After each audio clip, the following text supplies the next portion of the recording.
नमस्कार दोस्तों। तो इजराइल और हमास का जो कॉन्फ्लिक्ट है वो ऑलमोस्ट खत्म हो चुका है और आपको पता होगा कि वो सीज फायर की उसमें बात चल रही है और उसके ऊपर ज़्यादा खबरें भी आपको देखने को इसीलिए नहीं मिल रही हैं बिकॉज उसमें सीज फायर के ऊपर ही अब डिस्कशन हो रहा है और कंडीशंस के ऊपर डिस्कशन हो रहा है। वहीं दूसरी तरफ हुदीस ने एक बड़ा रिटेलिएशन किया इजराइल के ऊपर और इसको मैं रिटेलिएशन क्यों कह रहा हूँ भी आपको आगे पता लग जाएगा। तो हुदीस ने एक बड़ा रिटेलिएशन किया और कई सारी मिसाइल्स ने सक्सेसफुली हिट किया है इजराइल के तेल अवीव को। देखो, अटैक तो इजराइल के ऊपर पहले भी कई बार हो चुका है लेकिन सक्सेसफुल हिट करना इजराइल को बहुत मुश्किल है because of their elite air defence system.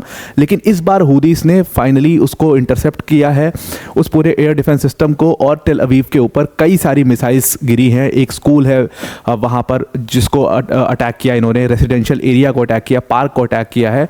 और उसमें जो ये टोल है, अभी तक डेथ टोल की एग्जैक्ट इंफॉर्मेशन नहीं आई है, इंजरी टोल की इंफॉर्मेशन आई है। 14 लोग यहाँ पर इंजर्ड हुए लेकिन ये नंबर लगातार हर घंटे बढ़ता चला जा रहा है। लास्ट जब मैंने चेक किया था तो ये 20 हो गया था, तो लगभग 20 लोग इसमें इंजर्ड है और कई लोग की डेथ होने की भी खबर आ रही है लेकिन अभी तक वो कंफर्म नहीं है क्योंकि इजराइल की मिनिस्ट्री ने उसको कंफर्म नहीं किया है। टाइम्स ऑफ इजराइल ने भी इस खबर को छाप दिया। मतलब ये तो श्योर शॉट है कि आज के दिन ही, आज ही अर्ली मॉर्निंग में ये अटैक जो है वो हूदी रिबेल्स ने किया है। और उसके बाद हूदी रिबेल्स ने एक पूरा स्टेटमेंट दिया है।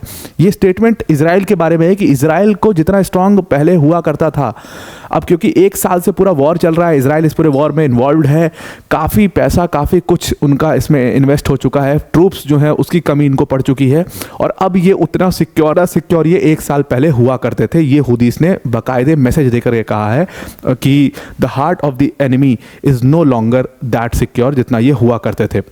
डिटेल में समझते हैं। वीडियो में आगे जाने से पहले एक छोटी सी अनाउंसमेंट है अनअकैडमी टीम की तरफ से कि अनअकैडमी ने 50% का यूपीएससी सीएससी की सब्सक्रिप्शन फीस में आपको डिस्काउंट दे दिया है। आपको अब सिंपली क्या करना है, सिर्फ 9 मंथ्स की फीस पे करनी है, बाकी का 9 मंथ्स आपको एक्सटेंशन मिल जाएगा। मतलब टोटल कोर्स आपके लिए 18 मंथ्स का होगा। वैसे ही ये 12 मंथ्स की फीस पे करोगे 24 मंथ्स के लिए कोर्स मिलेगा। 18 मंथ्स की फीस करोगे आप पे तो 36 मंथ्स के लिए आपको कोर्स मिलेगा। तो मतलब आधा कोर्स जो है आपका वो फ्री ऑफ कॉस्ट आपको दिया जा रहा है। और ये जो ऑफर है 50% तक का, ये सिर्फ 23 दिसंबर तक ही है। तो 1-2 दिन ही बस रह गए हैं, इसको आप अवेल कर लो इस ऑफर को, अदरवाइज ये 23 दिसंबर के बाद प्राइसेस वापस से बढ़ जाएंगे। तो डिस्क्रिप्शन में इसके लिंक है, इसको आप अवेल कर लीजिए और इस पूरे ऑफर के बारे में वीडियो के आपको अंत में बता दूंगा। अब एग्जैक्टली हुआ क्या है कि जो पूरा टारगेट था हुदीस का वो रेसिडेंशियल एरिया था, जो टेल अवीव का रेसिडेंशियल एरिया है उसको उन्होंने स्ट्राइक किया है। और वहाँ पर एक पास में स्कूल था, पब्लिक पार्क था, उन सारे एरियाज़ को स्ट्राइक करके उन्होंने बड़ा खतरा किया है इजराइल के लिए। बिकॉज अभी तक इजराइल के ऊपर अटैक तो बहुत सारे हो रहे थे लेकिन बहुत कम अटैक ऐसे थे जो कि उनके एलीट एयर डिफेंस सिस्टम को इंटरसेप्ट कर पा रहे थे। तो फाइनली ये अटैक हुदीस ने किया है एज अ रिटेलिएशन और ये सैटरडे को अर्ली मॉर्निंग हुआ है, जिसमें इंजरी की जो टोल है वो लगातार बढ़ती चली जा रही है। लास्ट जब चेक किया था वो 20 थी। अब इस अटैक के मायने क्या है अगर आप देखो तो सबसे पहला सवाल तो पूछा जाएगा भाई कि आपका एयर डिफेंस सिस्टम क्या कर रहा था। और यही सवाल जो डिफेंस मिनिस्टर थे पहले, उनसे भी यही सवाल पूछा गया था कि भाई ये आखिर मिलिटेंट्स ही तो हैं, ये हुदीस मिलिटेंट्स हैं, हमास मिलिटेंट्स हैं, ये कैसे एयर डिफेंस सिस्टम को मतलब पूरी तरीके से डिसमेंटल कर पा रहे हैं, कैसे ये अटैक सक्सेसफुल हो जा रहा है, ये सवाल पूछा गया था। डिफेंस मिनिस्टर के ऊपर प्रेशर इतना हुआ कि उनको हटना भी पड़ा।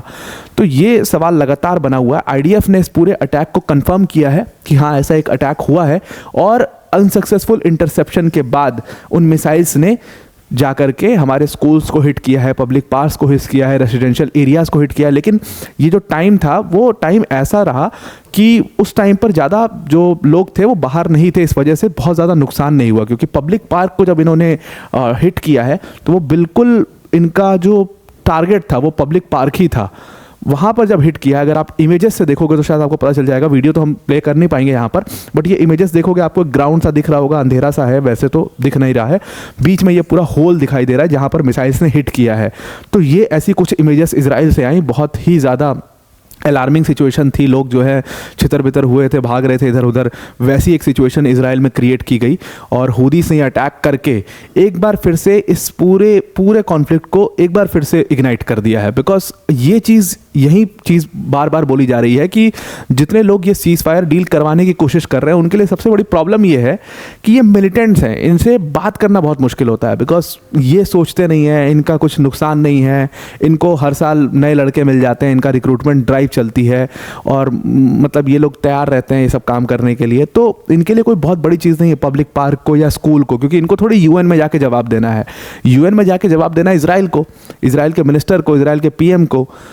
इनको यूएन में जवाब देना नहीं है, तो ये पार्क को हिट करें या ये स्कूल को हिट करें उसके ऊपर कोई क्वेश्चन नहीं उठाएगा। अगर आप सेम आर्टिकल जो अभी मैं कवर कर रहा हूँ, ये आर्टिकल फर्स्ट पोस्ट का है, यही सेम आर्टिकल सेम वर्डिंग्स में जाकर के दूसरी मीडिया एजेंसीज हैं, नाम उसका लेना, वैसे क्या नाम लेने में दिक्कत है, अल जजीरा पर आप जाके चेक करोगे, बिल्कुल डिफरेंट नैरेटिव से आपको यही आर्टिकल कवर किए करके बताया गया है और इसको एकदम as an act of valour दिखाया गया है कि वाह कितनी बड़ी, कितनी करेज की बात है कि ये अटैक किया गया पब्लिक पार्क पे और स्कूल पर। ये बिल्कुल यहूदीज़ की करेजियस परफॉर्मेंस दिखाई गई है कि उन्होंने इजराइल को इंटरसेप्ट कर दिया, उसके एयर डिफेंस सिस्टम को, और फिर वो अटैक कर दिया टेल अवीव के ऊपर। ये चीज़ आपको डिफरेंट नैरेटिव से मिल जाएगी और यही चीज़ इन लोगों को बढ़ावा देती। तो इनको जवाब देना है नहीं, तो इसलिए इन्होंने पब्लिक पार्क पर अटैक किया, स्कूल के ऊपर अटैक किया। अब आईडीएफ ने कहा कि हमने इंटरसेप्ट तो किया है, ये एक पार्शियल इंटरसेप्शन था हमारा, लेकिन प्रॉब्लम ये हो गई कि बहुत सारे मिसाइल्स के जो वॉरहेड हैं वो डैमेज थे, एक्सप्लोड हो गए, जिसकी वजह से स्कूल को काफ़ी नुकसान हो गया, जिसकी वजह से रेसिडेंशियल जो आसपास की बिल्डिंग्स थी उनको काफ़ी नुकसान हो गया।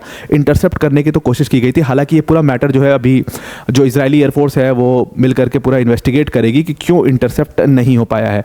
अब मैं इसको रिटेलिएशन क्यों कह रहा था, बिकॉज थर्सडे को क्या हुआ था कि इजराइल ने, ये हूदीस ने धमकी दी थी, उसके बाद से यमन में इजराइल ने बहुत सारे टारगेट्स जो हूदीस के थे थर्सडे को, उनके ऊपर इजरायली एयरफोर्स ने बॉम्ब्स गिराए थे।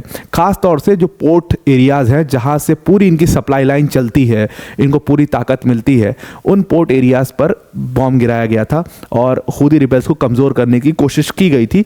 तो उसके रिटेलिएशन में इन्होंने टारगेट किया, लेकिन इन्होंने टारगेट किस चीज़ को किया, मिलिट्री टारगेट्स नहीं, बल्कि इन्होंने स्कूल और पब्लिक पार्क को उसके बाद टारगेट कर दिया गया। और उसके बाद एक पूरा मैसेज जो है इन्होंने पब्लिश किया, वो मैसेज ये था कि अब देखो जो हमारा एनिमी है, जो चाइनीज़ पावर है, वो उतना स्ट्रांग नहीं रह गया है जितना ये पहले हुआ करते थे, क्योंकि इनका एयर डिफेंस सिस्टम सबसे तगड़ा माना जाता है इजराइल का, one of the best air defence system in the world.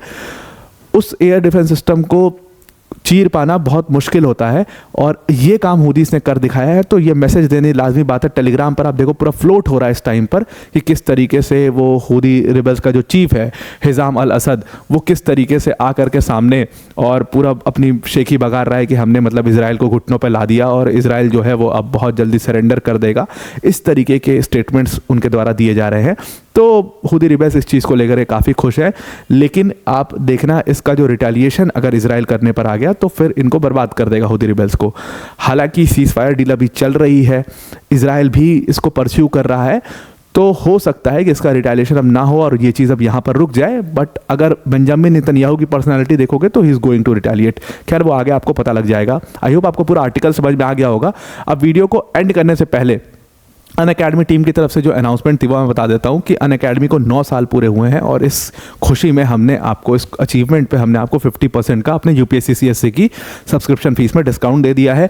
तो अब आपको सिंपली बस 9 मंथ्स की कोर्स फीस पे करनी है, मतलब सिर्फ आधी कोर्स फीस पे करनी है, बाकी का आपको एक्सटेंशन पीरियड मिल जाएगा। 23 दिसंबर तक ये प्रोग्राम, ये जो ऑफर है ये आपके लिए वैलिड है। उसके बाद ये ऑफर के प्राइसेस खत्म हो जाएंगे और प्राइसेस बढ़ जाएंगे कोर्सेज के। अपने आप में एक कंप्लीट प्रोग्राम है, जीएस सीसैट टेस्ट सीरीज सब कुछ यहाँ पर कवर किया जाएगा। मेंस की जो टेस्ट होगी उसका इवैल्यूएशन भी होगा, डेडिकेटेड डाउट सॉल्विंग सेशंस होंगे, 1-to-1 मेंटरशिप होगी। अनअकैडमी की टॉप फैकल्टी जैसा कि आप देख रहे हो, प्रतीक सर, मुनाल सर, सुदर्शन सर जैसी फैकल्टीज आपको यहाँ पर बढ़ा रही होगी। तो आई होप आपको पूरा आर्टिकल समझ में आ गया होगा। आज के लिए इतना ही। Thank you and have a nice day.